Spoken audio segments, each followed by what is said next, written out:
that hangs in my office. It's a painting I inherited from my predecessor, and it was given to her by a member of this parish who was gifted it.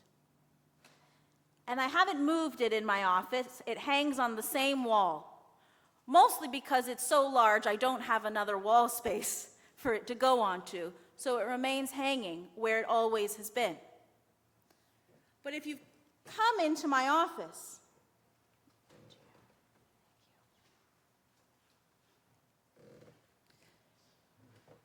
in my office, the rest of the room is filled with pretty colorful things.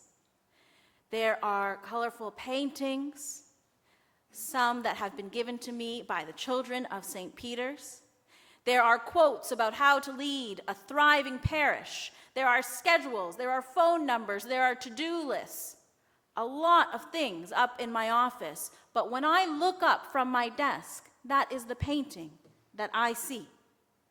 And at first, I didn't like that that's what I saw when I lifted my head, because it's quite a painful painting to look at.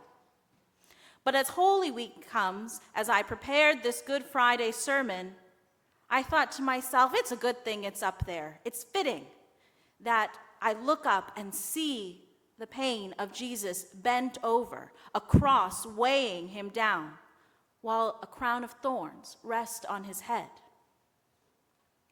I don't think that the rest of the year. I just think it leading up to Holy Week. Because the rest of the year, we talk about Jesus' defeat of death, his love for us, his teaching. Good Friday is the day where we really focus on the hard part, or at least the hard part for me, the death part.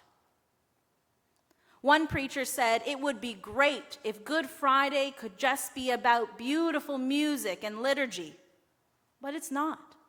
It is about Jesus dying. It is a day of remorse because, of course, he didn't just die.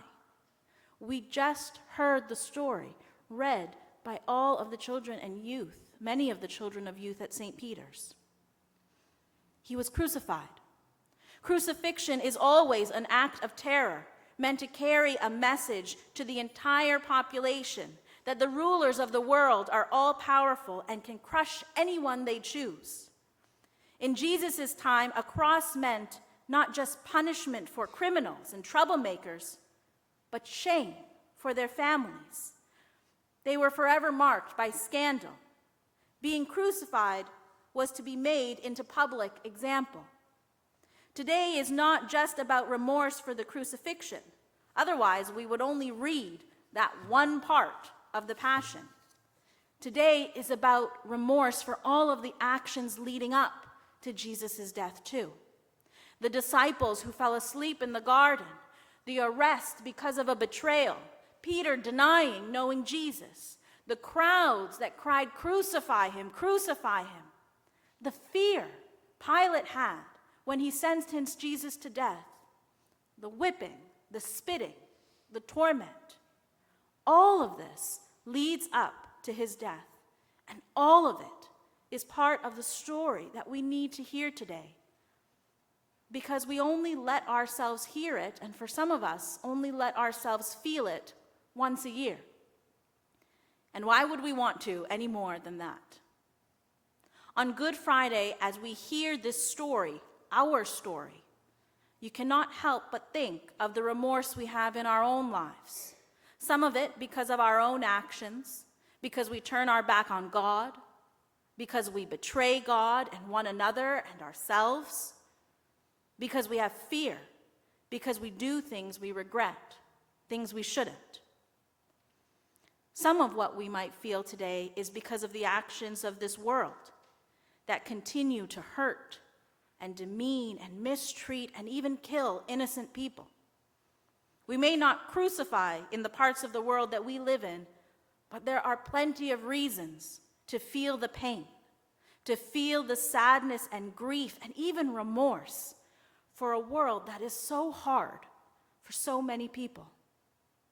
Heartache of the world always changes, but there is always heartache. The pain we feel today is hard to feel, and soon We will shout words of joy and celebrate a defeat over pain and death and suffering. But today we sit in what we feel, what we see, what we hear. We need to. We need to see this brokenness in our story and in our world, because it is only when you have that brokenness that the light can shine through.